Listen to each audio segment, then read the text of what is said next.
हाँ बस आधे घंटे में पहुँच रहा हूँ। आई नो सब मेरा वेट कर रहे हैं। मैं जल्दी से जल्दी आने की कोशिश करता हूँ। ओके बाय, रखता हूँ।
खूनी बहुत ही निर्दयी रहा होगा। कोई खूनी कभी रहमदिल हो ही नहीं सकता पूर्वी,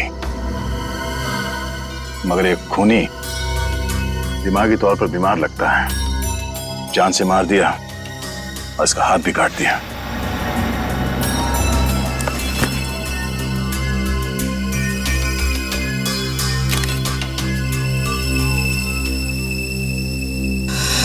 जतिन नाम है इसका, केबल ऑपरेटर है ये।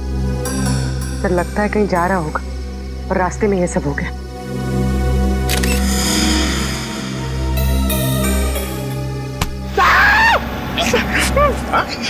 सर, अंधेरी रात में आपने मेरे कंधे पे हाथ रख दिया सर, मेरे को डर लग गया।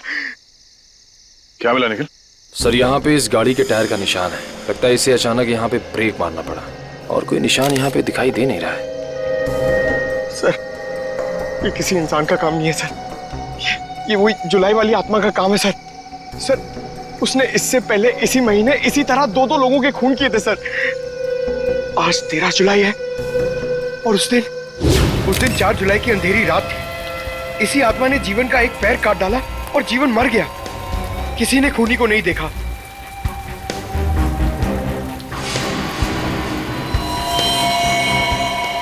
बेचारी जीवन की बहन सुनीता और उनके बच्चे, वो कैसे काटेंगे जिंदगी उनके बिना।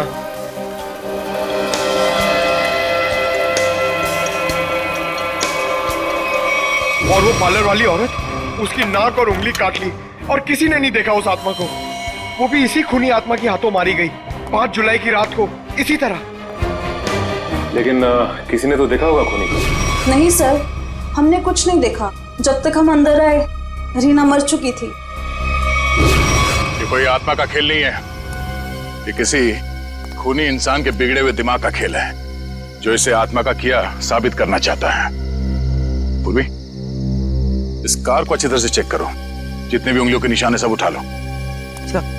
और तुम सब आसपास देखो कुछ मिलता है क्या।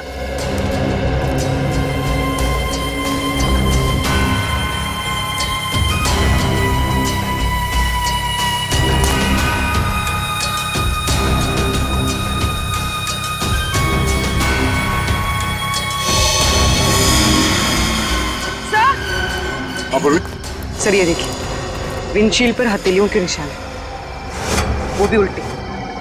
सर लगता है कोई उल्टा लटक के इस पे अटैक करने की कोशिश कर रहा था, तभी ये घबरा गया होगा और इसने अचानक ब्रेक मार दिया। और सर जतिन अपने आप को बचाने की कोशिश कर रहा होगा, इतने में खूनी ने अपना काम कर दिया। हो सकता है।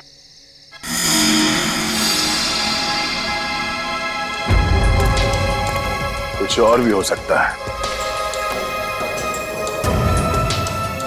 ये देखो,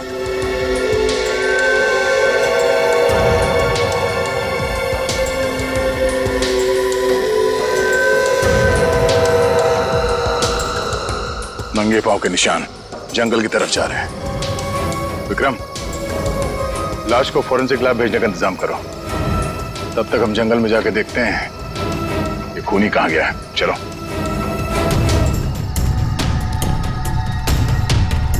सर, हम लोग और कितना आगे जाएंगे सर? जहां तक सुराग नहीं मिल जाते वहां तक। सर, अगर यहाँ सुराग हो ही नहीं तो? और अगर सुराग यहीं पे हो तो हाँ? पूर्वी, तुम इस तरफ देखना।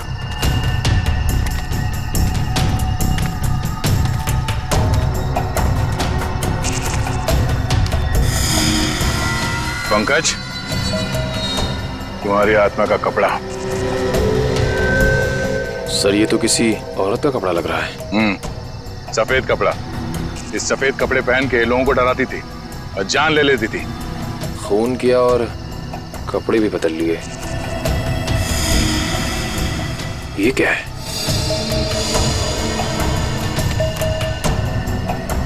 अरे ये क्या, मरा हुआ चूहा? अरे चूहा नहीं है पंकज, विग है। सर शायद उसी खूनी औरत का होगा। सर ये देखिए, लगता है खूनी ने अपने खून भरे हाथ पहुंच कर ये कपड़ा यहां फेंक दिया। गुनहगार कितना भी होशियार क्यों ना हो, कोई ना कोई गलती जरूर करता है। सबूत छुपाने के चक्कर में सबूत ही छोड़ गया। जिस तरह से खून हुए उसे देखकर तो लगता है कि खूनी कोई एक ही है। पहले उसने उन तीनों को चाकू से मारा और फिर उनके शरीर का एक एक हिस्सा काट लिया। इन सबको देखकर लगता है कि उसके मन में बहुत नफरत भरी थी इन तीनों के खिलाफ। पहले उसने जीवन का पैर काटा, फिर रीना की नाक और हाथ की उंगली, और अब ये केबल ऑपरेटर जतिन, उसका तो हाथ ही काट लिया। और सर तीनों को इसी महीने में मारा है, जुलाई में। जरूर इसके पीछे कोई बहुत बड़ा राज है।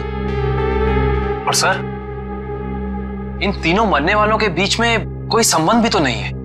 ऐसा कैसे हो सकता है काविन? कुछ ना कुछ तो संबंध जरूर है इन तीनों के बीच में। और सर जिस तरीके से खून किया है, खूनी बहुत ताकतवर है। हाँ, और बहरूपिया, खूनी बहरूपिया है। औरत बनकर खून कर रहा है वो, औरत बनकर। याद है ना उस जंगल में हमें औरत के कपड़े मिले और विग भी। काविन ये विग ही हमें उस खूनी तक पहुंचाएगा, ये विग ही पहुंचाएगा हमें। बस पता लगाना पड़ेगा ये विग कहां से खरीदा गया था और किसने खरीदा था। Yes sir. रेडी? इस यतिन के घर जाके उसके घर वालों से मिलो, उनसे बातचीत करो, पता लगाओ कि और कौन कौन जानता था जतिन के खंडाला ट्रिप के बारे में। हाँ साळुंखे,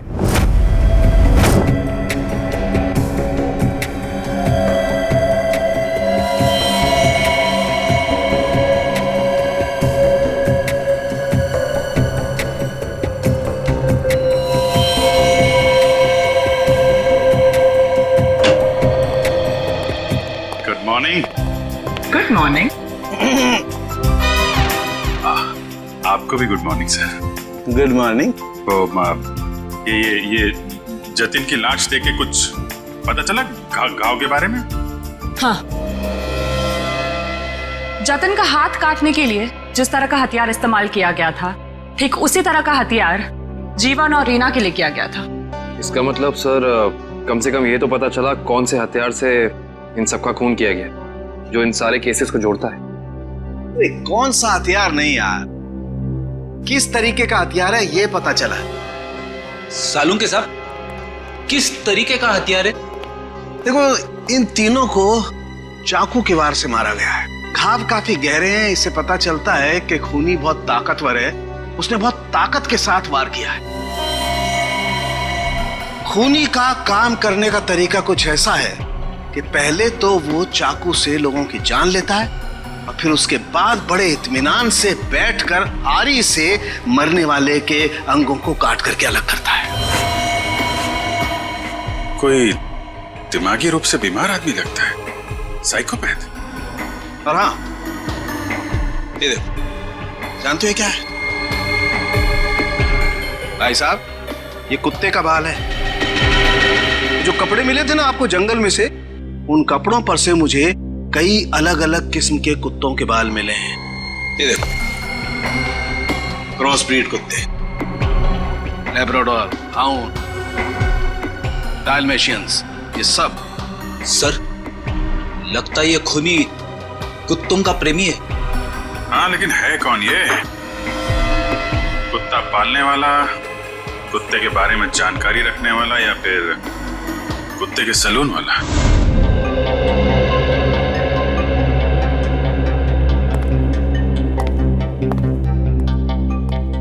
मैं और क्या बताऊं सर, मुझे तो विश्वास ही नहीं हो रहा है कि जितिन भैया को कोई क्यों मारना चाहेगा। वो एक सीधे साधे आदमी थे। अपने केबल नेटवर्क के बिजनेस के अलावा उनको फुर्सत ही नहीं थी कि वो किसी और विषय में सोचे। अच्छा, आपके अलावा और कौन जानता था कि जतिन खंडाला जाने वाले? खंडाला जाने के प्लान के बारे में तो उन्होंने मुझे अचानक ही बताया था, और मुझे नहीं लगता कि किसी और को भी उन्होंने इस बारे में बताया होगा। फोन पे किसी से बातचीत कर रहे हो, कुछ सुना हो? नहीं नहीं, फोन पे नहीं। सर? हाँ श्रेया? सर इधर। क्या मिला? सर ये देखिए, लगता है जतिन के जो जो जरूरी काम थे या जो काम बाकी थे, रिमाइंडर्स के तौर पे उसने इस नक्शे पे सारी पर्चियां बना ली थी ताकि कुछ छूटे नहीं। 11 जुलाई पेमेंट कलेक्ट करना है, एक्सरे करवाना है, डॉक्टर के साथ मीटिंग, इलेक्ट्रिशियन 10 जुलाई। 10 जुलाई को तो जतिन की मौत हुई थी ना? हाँ सर। 10 जुलाई 67 के सैन बिल्डिंग का केबल कनेक्शन काटना है, पेमेंट बाकी है। सर शायद ये जतिन उस रात आखिरी बार इस फ्लैट वाले से मिला था। 678 के सैन बिल्डिंग में चलते हैं, कुछ ना कुछ जरूर पता चलेगा इसके बारे में। सेठ जी, सीआईडी वाले आपसे मिलने आए। कही क्या बात है? ये विग आपके यहाँ बनवाई गई थी?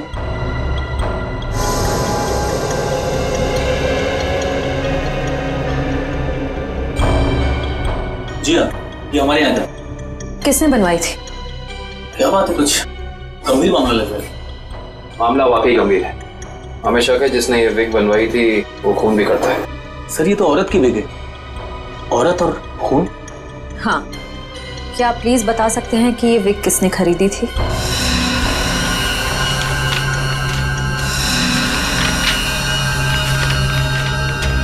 ही? क्या हुआ? सर ये खूनी नहीं हो सकती सर। ये खूनी हो सकती है या नहीं वो हम तय करेंगे। लाइए। क्या वजह? गोकुल धाम की दया में। दया में? अरे भाई साहब, आप थोड़े भाव तो आवाज भी कीजिए। हमारी सोसाइटी में सोने का आती है ना, वो तो हमेशा आवाज भी भाव ही लेती है। वो हमारी फैमिली सब्जी वाली है? अरे भाई बस आपका नहीं और मेरा नहीं, इससे 25 रुपए रखो। अरे बहन जी, इतना तो मुझे घर में पड़ता है। हाँ तो ये भी मुझे घर में ही लेके जाना है। अरे मेरे कहने का मतलब इतनी तो मेरी खरीद पड़ती है। गोकुल धाम सोसाइटी से पता कर लिया है, कहीं आई है भाजी खरीदने। अरे लेकिन उसे ब्यूरो कैसे लेके जाएंगे? विक के बारे में बता के सर। विक के बारे में? अरे नहीं, गुस्सा हो जाएगी। एक काम करते हैं, ये उसे ना वो गरबा वरबा की बातें बता कर ना उसे मना लेते हैं। वैसे भी हम दोनों को वो भाई मानती है ना। हाँ ले जाओ, सब ले जाओ, सब ले जाओ, सब फ्री में लेके जाओ। अरे नहीं भाई, मेरी माँ हमेशा कहती है जब भी किसी को कोई भी चीज दो ना एकदम दिल से देनी चाहिए ताकि सामने वाले को संतुष्टि हो। और टप्पू के पापा भी ये बात मानते हैं। अरे बहन जी, मैं मानता हूँ कि ग्राहक भगवान होता है, उसकी इज्जत करनी चाहिए, लेकिन मैं ये सब्जी को फ्री में नहीं दे सकता, मैं लुट जाऊंगा। अच्छा चलो भाई, बस ठीक है, आप जितने कहते हो ना इतने पैसे दूंगी बस। धन्यवाद बहन जी, धन्यवाद। बस सुनिए, मुझे वो धनिया और मिर्ची मुफ्त में चाहिए। चलो ठीक है, देता हूँ मैं। लीजिए बहन जी, ये लीजिए। पैसे आ गए, आप तो कमाल करते हैं भाई। हाँ थोड़ा और दीजिए। हाँ मिर्ची दी ना। अरे भाई, पंकज भाई कैसे हैं? हम ठीक है, आप कैसे रह रहे हैं? मैं एकदम मजे में। आप लोग यहाँ सब्जी खरीदने आए हैं? हाँ, सब्जी, भाजी। अरे हाँ, ये तो डेली भाजी खरीदते हैं, हर रोज।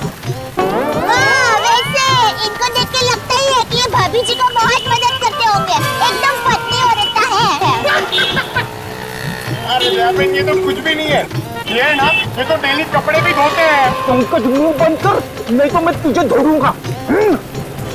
वीक वीक वीक वीक वीक वीक। अरे ये तो कमाल का सुना, आप विग पहन के कपड़े धोते हैं?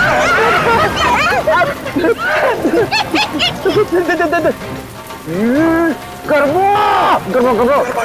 अरे ये तो और भी नहीं सुना, आप विग पहन के गरबा करते करते कपड़े धोते हैं। दयाबेन, मैं हर काम ना गरबा खेलते खेलते करता हूँ। ये देखो। अरे फ्रेंडी भाई, अभी थोड़े दिन पहले तो आपको सिखाया था, आपको जरा ठीक तरह से नहीं आ रहा है। अरे दयाबेन, लगता है ये भूल गए, इन्हें जरा गरबा करना सिखाओ ना। अभी यहाँ अर्जेंट है। अर्जेंट है। हाँ ठीक है, सीढ़ी भाइयों का काम नहीं रुकना चाहिए। देखिए, हम लोग यहाँ रास्ते में गरबा करेंगे ना तो एक्सीडेंट हो जाएगा। गरबा करने के लिए थोड़ी जगह होनी बहुत जरूरी है। दयाबेन, टेंशन लेने की जरूरत नहीं है, फ्रेडी के पास है कैसी जगह।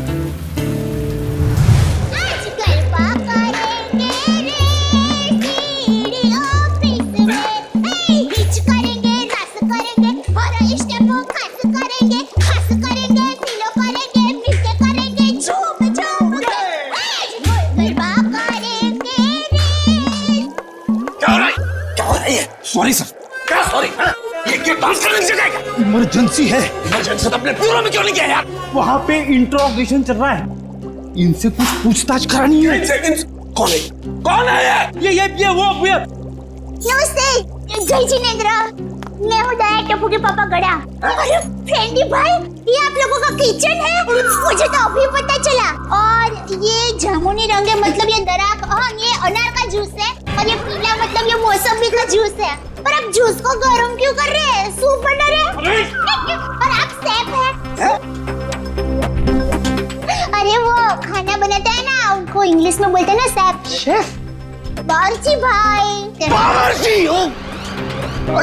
अरे मैडम, ना ये किचन है ना मैं बावर्ची हूँ, समझी? देखो फ्रेडी, अगर 2 मिनट में तू इनको यहाँ से नहीं ले गया ना, मैं यहाँ से चला जाऊंगा। ओ भाई, जूस वाले भाई, देखिए मैं यहाँ अपने आप नहीं आई हूँ, मुझे यहाँ फ्रेंडी भाई और पंकज भाई लेके आए हैं। मुझे भी बहुत काम है, बापूजी के लिए थेपला बनाना है, टप्पू के लिए नाश्ता बनाना है, ढोकला काम पड़े हैं। वैसे आपका नाम? दयाबेन, दयाबेन, ये डॉक्टर है, डॉक्टर सालूम के। ओह डॉक्टर साहब, नमस्ते डॉक्टर साहब। आप किसके डॉक्टर है, पशु पक्षी की मनुष्य के? अगर आप मनुष्य के डॉक्टर होंगे ना तो आप हमारे गोकुल धाम सोसाइटी के डॉक्टर हादी भाई को तो जानते ही होंगे। उनका कमाल क्या है, वो डॉक्टर है ना, फिर भी खाने के बहुत शौकीन है। दयाबेन, ये डॉक्टर सालूम के है, फॉरेंसिक लैब के। लैब के डॉक्टर?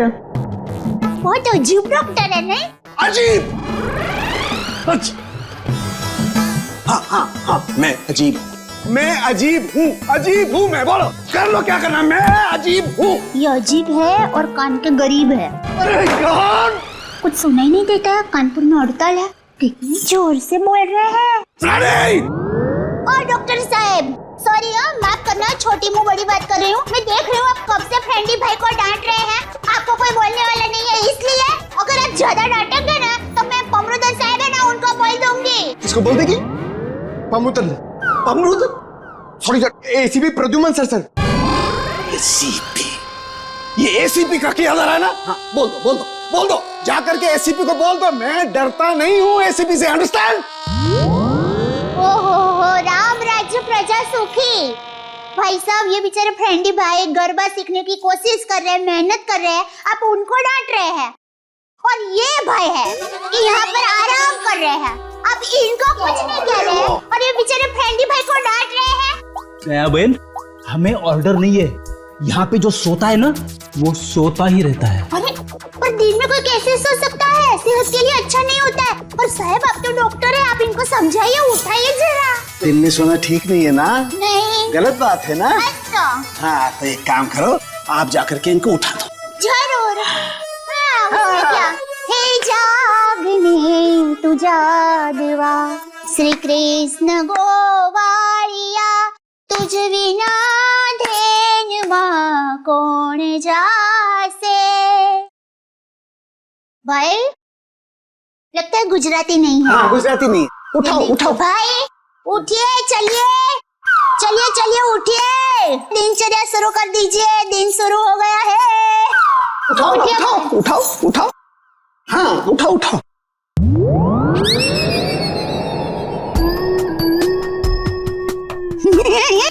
अरे ये भाई आंखें खुली रख के सो गए हैं।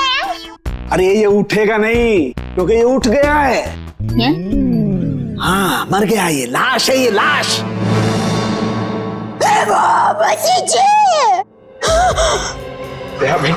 रहने दो, ये तो संसार का नियम है, जो एक बार आया है उसे जाना भी है। अरे तो यार इन्हें भी जाना है, इन्हें भी ले जा यार, तू ले जा इन्हें, ले जा।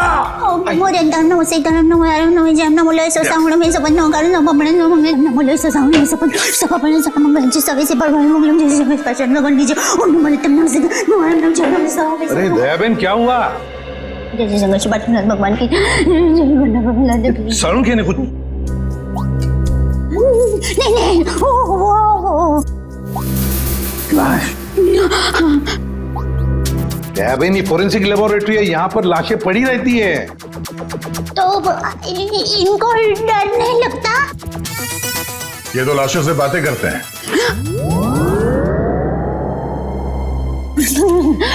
दरअसल हमने आपको यहाँ ये विग दिखाने के लिए बुलाया। ये तो बबीता जी की विग है।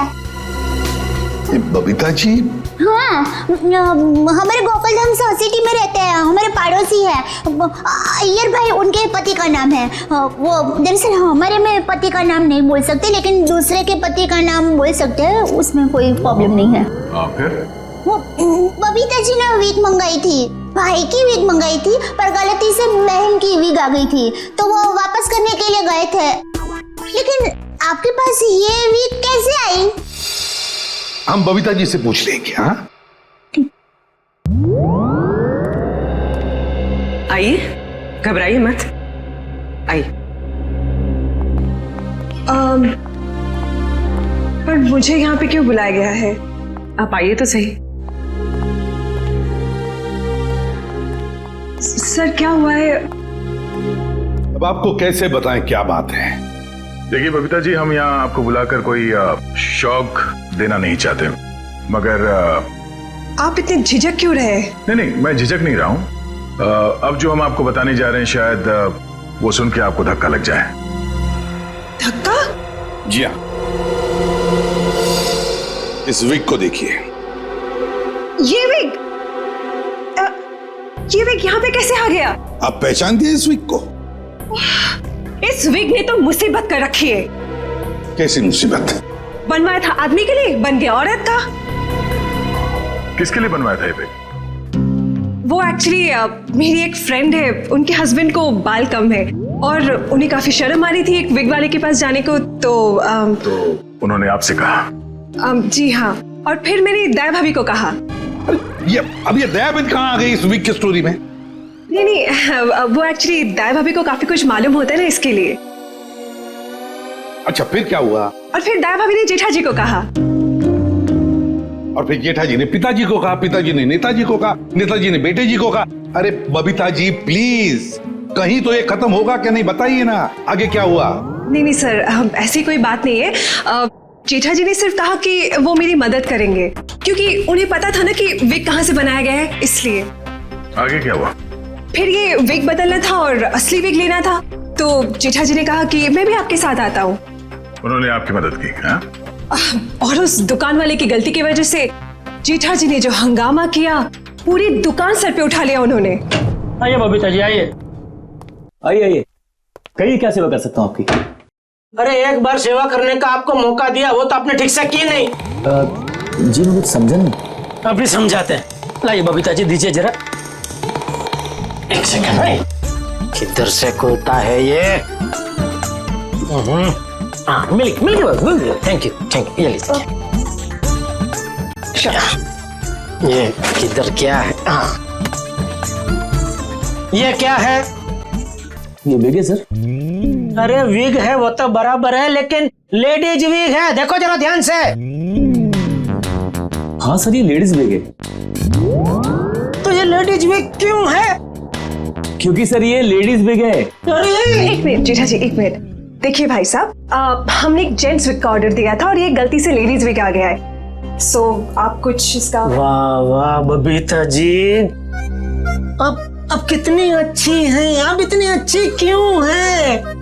इनकी वजह से आपको इतनी तकलीफ हुई, फिर भी आप इनके साथ कितनी नम्रता से बात कर रहे हैं। लेकिन हमारे देश में नम्रता काम नहीं करती, लातों के भूत बातों से नहीं मानते। देखिए भाई साहब, ये लात बात मत मारिए। अरे लात क्या, तुमको तो हवालात मारने की जरूरत, मेरा मतलब है हवालात में डालने की जरूरत है। पता है आपकी वजह से इनको कितनी तकलीफ हुई। अरे भाई साहब क्या हुआ, कैसी तकलीफ बताइए तो। अच्छा बताते हैं। इन्होंने अपनी एक दोस्त के पति के लिए जेंट्स विग का ऑर्डर आपको दिया था, लेकिन आप लोगों ने पता नहीं क्यों जेंट्स विग के बदले लेडीज विग बना के भेज दी, और इनके दोस्त के पति भी बेचारे जल्दी जल्दी में ये लेडीज विग पहन के अपनी ही दी हुई पार्टी में पहुंच गए शानो शौकत से, और पूरी पार्टी में सब लोग उनको देख के हंस करने लगे। जेठा जी हो गई हंस हो गई। सब लोग कहने लगे अरे वाह वाह वाह, पहली बार हमने दाढ़ी मूंछ वाली लड़की देखी भाई साहब। आपकी वजह से ये तकलीफ हुई उनको, और उनकी वजह से इनको तकलीफ हुई, और इनकी वजह से मुझे तकलीफ हुई। सॉरी भाई साहब, गलती हो जाती कभी कभी इंसान से। सॉरी भाई साहब, हो जाती है गलती कभी कभी, बस इतना बोल दिया, बात खत्म है, बात खत्म, बस हो गई गलती। ये नहीं चलेगा, नहीं चलेगा ये। देखिए भाई साहब, आप जरा आवाज नीचे करके बात करिए प्लीज। नहीं होगी मेरी आवाज नीचे, नहीं होगी। जेठा जी one second, just relax and calm down, okay? Just a second. Okay भैया, इट्स ओके, इट हैपेंस। आप अभी एक काम कर दीजिए, ये विग हमें बदल के दे दीजिए प्लीज। हाँ विग तो बदल के दीजिए, और पैसे भी वापस दीजिए, फ्री में दीजिए विग। देखिए पैसे के लिए आपको सेठ से बात करनी पड़ेगी। क्यों सेठ जैसा क्यों बात करनी पड़ेगी? गलती करो तुम और भुगते सेठ जी, सेठ लोग क्यों भुगते? पैसा तुमको ही देने पड़ेंगे, दो पैसे दो। देखिए भाई साहब, बहुत हो गया आपका। हाँ, अब ना आपको पैसा मिलेगा और ना विग मिलेगा, जाइए यहाँ से, और जो करना है कर लीजिए। तो छिलने पटली में से क्यों आता?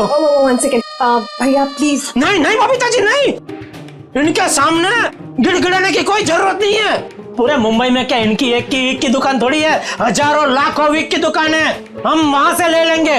कहीं ना कहीं से तो हमें विग मिल ही जाएगी बबीता जी, और अगर नहीं मिलेगी बबीता जी तो मैं अपने बाल काट के उसकी विग बना के आपके चरणों में अर्पण कर दूंगा। जीजा जी इट्स ओके, ओके। यहाँ से अभी विग तो क्या, विग क्या बाल भी नहीं लेंगे। चलिए आइए बबीता जी आइए। अरे आइए बबीता जी आइए, बढ़िया मैं बढ़िया एक 5 स्टार विग की दुकान में लेकर जाता हूँ। ये कोई विग की दुकान है? जेठा भाई ने विग वाले के नाक में दम कर दिया। नहीं सर, पर हाँ नाक में दम करने की कोशिश की। मतलब नाक में दम नहीं हुआ? नहीं सर, पर सर उन दोनों के बीच में बहुत ज्यादा बहस हुई, पर जेठा जी भी हार मानने वाले में से तो है नहीं। बबीता जी प्लीज एक मिनट, अरे कहीं पर तो आपके इस महाभारत की समाप्ति होगी। हाँ सर, उस दुकान वाले ने फिर बहुत रूडली जेठा जी को कहा कि अगर आपको इतनी जल्दी है तो आप खुद जाके विग बदल लो। समझ में नहीं आ रहा था सर। विग वाले ने जेठा भाई से कहा कि असली विग यानी बबीता जी वाली विग जिस आदमी के पास है, जेठा भाई उस आदमी के पास जाए और उस विग की अदला बदली कर ले। अच्छा, मतलब जेठा भाई ये औरत वाला विग लेकर उस आदमी के पास गए जी, अदला बदली करने के लिए। जी। और आप भी गई होंगी उनके साथ? नहीं सर, मैं नहीं गई थी। आप नहीं गई थी? अरे ये तो बहुत अच्छा हुआ। आप जा सकती हैं, आगे की कहानी हम जेठा जी से पूछेंगे। पर सर आप लोग ये क्यों पूछ रहे हो, हुआ क्या है? बबीता जी खून हुआ है।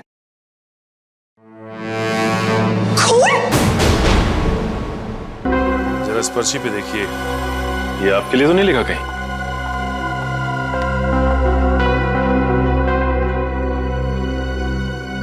ये तो जतिन का लिखा हुआ लगता है। बिल्कुल सही पहचाना आपने। मगर ये आपके पास क्यों है? एक्चुअली जतिन का खून हो गया है। खून? खून? ये आप क्या बात कर रहे हैं सर? वो भी कल ही तो हमारे घर पे आए थे। और कल ही खंडाला रोड पर उनका खून हो गया, आपके घर से निकलने के बाद। कहीं आप लोग हम पर तो शक नहीं कर रहे? क्या करें, हमारा काम ही कुछ ऐसा है। शक से शुरुआत करते हैं और सबूत तक पहुंचते हैं। लेकिन हम क्यों मारेंगे उनको सर? हाँ, केबल की पेमेंट को लेके थोड़ा झगड़ा हुआ था हमारा, लेकिन क्या हम आपको खूनी दिखाई देते हैं? वो सब छोड़िए, आप ये बताइए कि जतिन यहाँ अकेला आया था या फिर उसके साथ में कोई और भी था? जी नहीं, वो अकेले थे। खंडाला जाने के बारे में कुछ बात कर रहा था वो? हाँ हाँ, वो कह रहे थे कि यहाँ से वो खंडाला जा रहा है। ये बात आप दोनों के अलावा और किसी ने सुनी थी? दरवाजे पे खड़े होकर जोर जोर से चिल्ला रहे थे वो। आते जाते ना जाने कितने लोगों ने सुना होगा, हम कैसे बता सकते हैं? ठीक है ठीक है, अभी हम लोग जा रहे हैं, जरूरत पड़ी तो दोबारा तकलीफ देंगे। सर, ये रीना रहती थी कालीन हाउस में और जतिन रहता था सुपांडी सोसाइटी में। सर, ये जीवन अपनी चचेरी बहन सुनीता और उसके बच्चों के साथ रहता था डायमंड अपार्टमेंट में। और ये तीनों के तीनों एक दूसरे से 1 किलोमीटर के दायरे में रहते थे। सर, लेकिन ये एक संयोग भी तो हो सकता है। कभी संयोग 2 लोगों के साथ हो सकता है, 3 के साथ नहीं। संयोग नहीं तो फिर क्या हो सकता है सर? इसका एक ही मतलब हो सकता है फ्रेडी, खूनी इन तीनों के आसपास ही रहता है। एक बात और है सर, मरने वालों में एक कॉलेज प्रोफेसर है, एक ब्यूटिशियन है और जतिन केबल ऑपरेटर है। ऐसी कौन सी वजह हो सकती है जिस वजह से खूनी ने इन तीनों को अपना शिकार बनाया होगा? फ्रेडी, एक काम करो, रीना के घर से जो फोटोग्राफ्स मिले हैं ना, लेकर आओ। कविन देखो, खूनी ने जीवन और जतिन इन दोनों के शरीर का सिर्फ एक ही हिस्सा काटा है, सिर्फ एक। मगर रीना की नाक भी काटी और उंगली भी काटी। क्यों सर? हाँ, ये देखो रीना की उंगली पर ये अंगूठी। सर, लगता है ये अंगूठी काफी महंगी है। और इसीलिए रीना की उंगली काटी गई फ्रेडी, इस महंगी अंगूठी के लिए। सर, अभी तक तो खूनी के बारे में पता नहीं चला है, अंगूठी कहां से ढूंढेंगे? रेडी, ज्वेलरी शॉप में से। खूनी ये अंगूठी अपने पास तो नहीं रखेगा, वो किसी न किसी ज्वेलरी शॉप में जाएगा ही ये अंगूठी बेचने के लिए। बस पता लगा शहर में ऐसा कौन सा ज्वेलरी शॉप है जहां पर ये अंगूठी बेची गई है और कौन बेचने आया था। हाँ सर, क्या पता चला कुत्तों के बालों के बारे में? अच्छा, animal lovers clinic, Goregaon. Sir, Supriya market में तनीषा नाम की एक लड़की का बुटीक है, वहां पे जेठालाल ने वो विग दी थी। ओके लेडीज, अभी तुम लोग जाओ, हाँ, बट कल टाइम पे आ जाना। कल हम अपने फैशन शो की प्रैक्टिस करेंगे। Okay, thank you. You can go now, leave it, मैं रख दूंगी। Bye bye.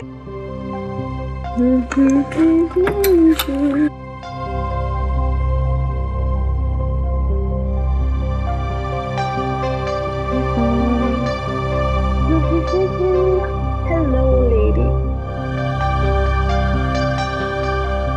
Bye bye bye bye.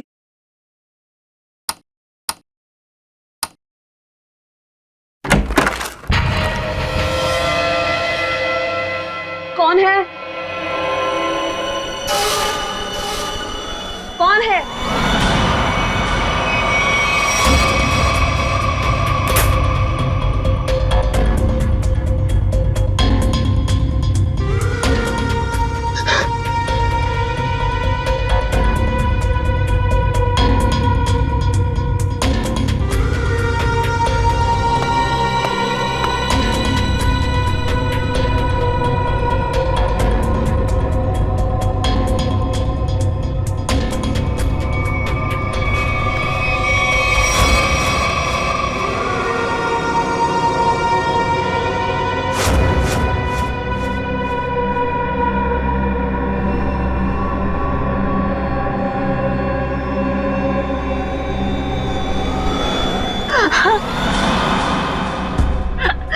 Please मुझे छोड़ दो। मैंने तुम्हारा क्या बिगाड़ा है? प्लीज मुझे जाने दो।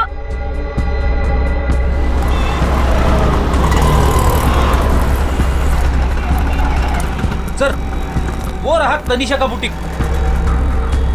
प्लीज छोड़ दो।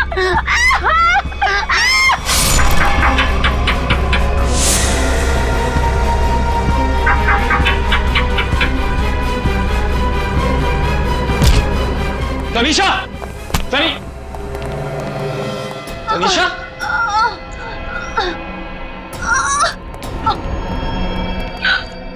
एम्बुलेंस बुलाइए जल्दी। संभाल के।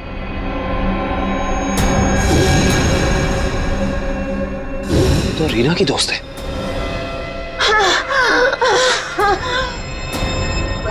आखिर इस सबके पीछे है कौन?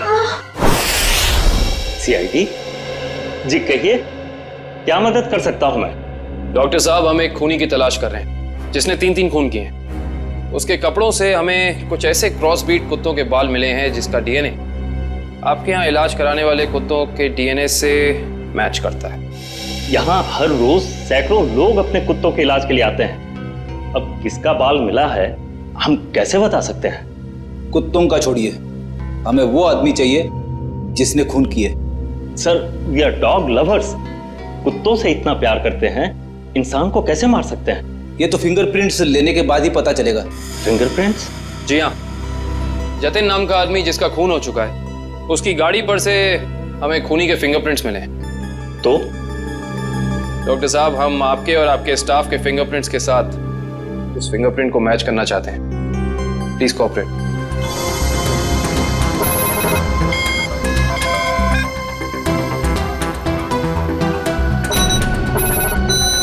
हाँ भाई।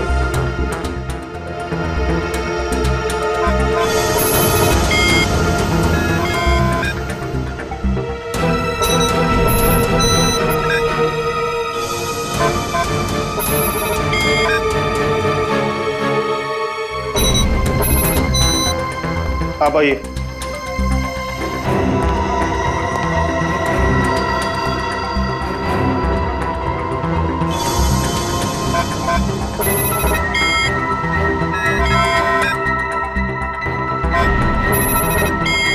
सर, इनका भी फिंगरप्रिंट मैच नहीं हुआ। थैंक गॉड, मैं तो डरा हुआ था कि अरे कुछ किया ही नहीं तो डर किस बात का? डॉक्टर साहब, हमें आपकी एक और मदद चाहिए। जी। हमें आपके उन सारे क्लाइंट्स के नाम और पते चाहिए जो अपने क्रॉस ब्रीड कुत्तों को यहाँ आपकी क्लिनिक में इलाज कराने के लिए लाते हैं। श्योर। सर, रीना की अंगूठी की डिजाइन हमने सारे जूलर्स को भेजी थी, सिर्फ इस सलोरा जूलर्स ने पहचान की है। और श्रेया, ताज्जुब की बात तो यह है कि एक साधारण सी अंगूठी के लिए खूनी ने रीना की उंगली काट दी। आइए सर, क्या देखना चाहेंगे आप लोग? हम सीआईडी से हैं, हमने ही आपको कॉल किया था। ओह हाँ, आप लोग किसी लड़की की अंगूठी के बारे में जानना चाहते हैं? जी हाँ, इसी डिजाइन की कॉपी हमने आपको भेजी थी और इसी लड़की की वो अंगूठी है, रीना नाम है उसका। अंगूठी तो यही है, मगर ये अंगूठी मैंने किसी और के ऑर्डर पे बनाई थी। तो फिर किसके ऑर्डर से बनाई थी? देखिए, किसी का खून हुआ है, प्लीज। हाँ, बताता हूँ।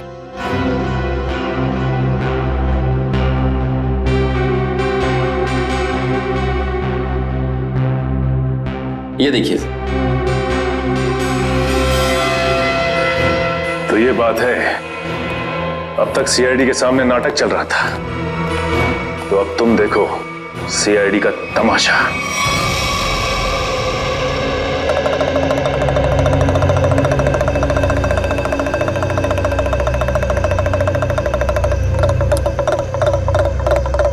मेहरबान साहिबान, कदरदान, लाले दी जान, जल्दी आइए जल्दी। आपके सामने एक तमाशा पेश करने वाले हैं हम लोग। एक ऐसा तमाशा जो सच्ची घटना पे आधारित है, एक ऐसा तमाशा जिसे देख के आपके होश उड़ जाएंगे। जल्दी आइए मेहरबान साहिबान। अरे बहनों, भाइयों, दोस्तों, जल्दी आओ। छछूंदर के सिर पे चमेली का तेल, देखो रिश्तों का बनता बिगड़ता खेल। ये क्या है सर? ये आप लोग क्या कर रहे हैं? तमाशा, तमाशा। हम यहाँ आपके सामने एक तमाशा लेकर आए हैं। अच्छा लगे तो ताली बजाना और पसंद ना आए तो जोरदार ताली बजाना, लेकिन ताली जरूर बजाना। तालियां।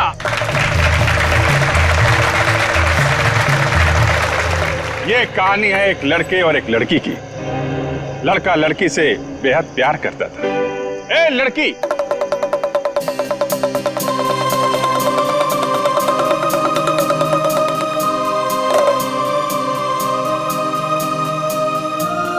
रीमा, मैं तुमसे बहुत प्यार करता हूं। मैं तुम्हारे बिना एक पल भी नहीं जी सकता।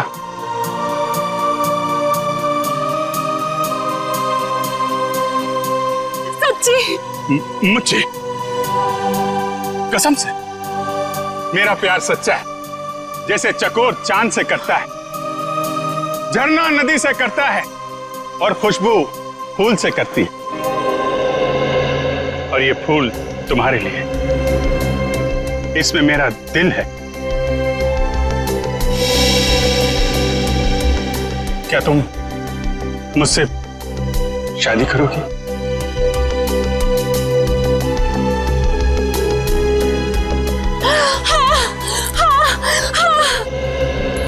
मैं तुमसे शादी करूंगी। मैं सिर्फ और सिर्फ तुम्हीं से शादी करूंगी। ये तुम्हारे लिए। शुक्रिया।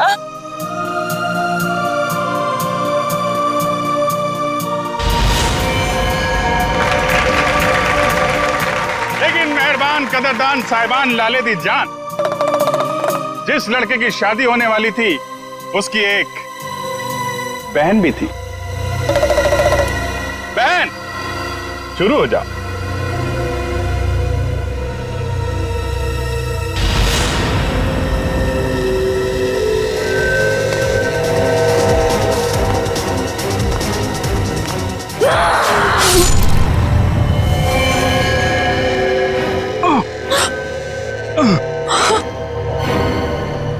बहन, ये तूने क्या किया?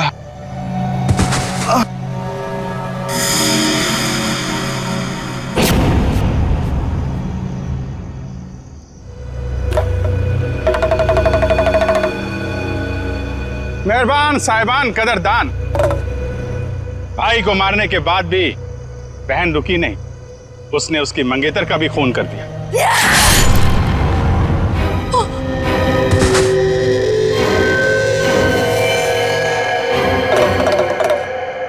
इन दोनों को मारने के बाद भी बहन का खूनी खेल बंद नहीं हुआ।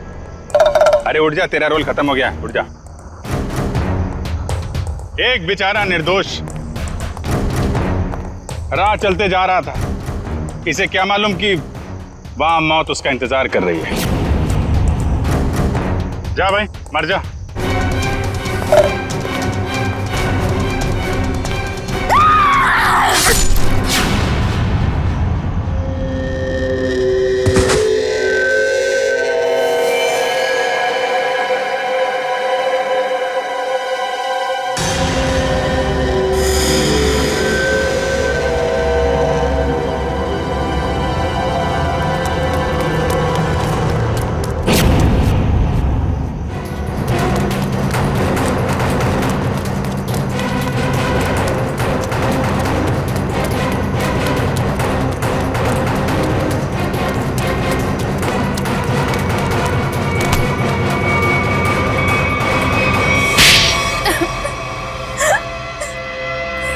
बताती हूँ, सब सच बताती हूँ।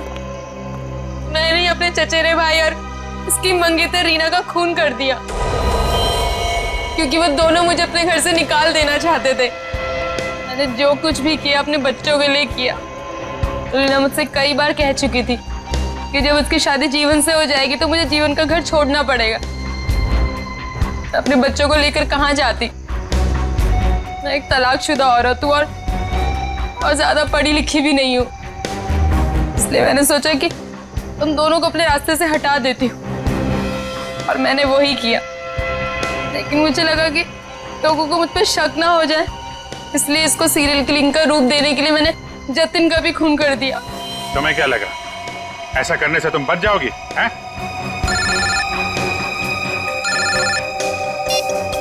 Hello, yes sir. हाँ सर। ALC क्लिनिक में तनीषा के साथ तुम ही जाती थी ना?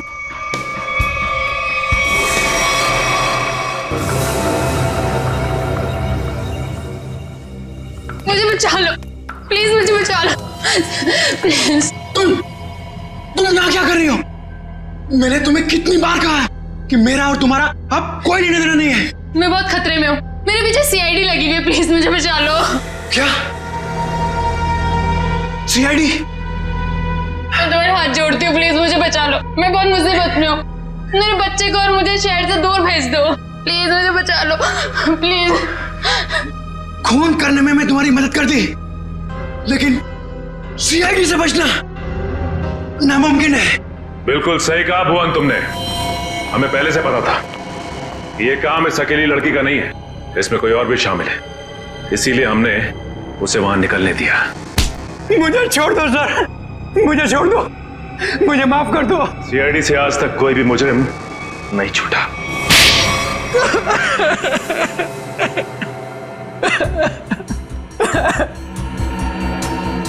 सर, मैं मजबूरी में कर रहा था, मेरे पास और कोई चारा नहीं था। ये मुझे ब्लैकमेल कर रही थी। मैं जिस कंपनी में MD था, सुनीता वहां क्लर्क के तौर पर काम कर रही थी। उसने मुझे कंपनी के 5 करोड़ रुपए गबन करते पकड़ लिया था। इसके पास मेरे खिलाफ पक्के सबूत थे। ये मुझे आसानी से 15 साल के लिए जेल भिजवा सकती थी। मैंने इसे रुपए देने चाहे, मगर इसने खून में मदद करने की शर्त रखी। या तो मैं इसकी मदद करता या जेल जाके मैं अपनी और महक की जिंदगी बर्बाद कर देता। उस दिन भी ये मेरे घर में मुझे धमकी दे रही थी। तभी जतिन ने डोरबेल बजाया। सोच क्या रहे हो तुम? अगर तुम्हें बचना है ना तो जो मैं कहती हूँ उसे मान लो। मैं और खून नहीं कर सकता। 5 करोड़ रुपए की चोरी की है तुमने, तो ठीक है, जेल की चक्की पीसने के लिए ना तैयार हो जाओ, नहीं तो भूखी मरेगी तुम्हारी ये प्यारी बीवी। धीरे बोलो। तो ठीक है, अपने दिलो दिमाग से ये पीछे हटने का ख्वाब ना निकाल दो, और एक और खून करना है तुमने। क्या? सुनीता ने हमें जतिन से लड़ते हुए देख लिया था और उसे जतिन के खंडाला जाने का प्लान पता था। और तुम दोनों ने मिलकर जतिन को मारने का प्लान बनाया है ना? हाँ, जीवन और रीना का खून को और उलझाने के लिए मुझे एक और शिकार की जरूरत थी। और तुम्हारा शिकार था बेचारा जतिन। जायदाद की लालच में तुमने 3 मासूम लोगों की जानें ली, 3 लोगों की जानें ली। और वो तुम, उसमें तुमने इसका साथ दिया। तुम भी उतने ही दोषी हो जितनी की ये है। तुम दोनों को तो फांसी ही होगी, फांसी। ACP प्रद्युमन की विनती स्वीकार कर ली है कि CID टीम सुनीता के बच्चों की तब तक देखभाल करेगी जब तक वे बालिग नहीं हो जाते।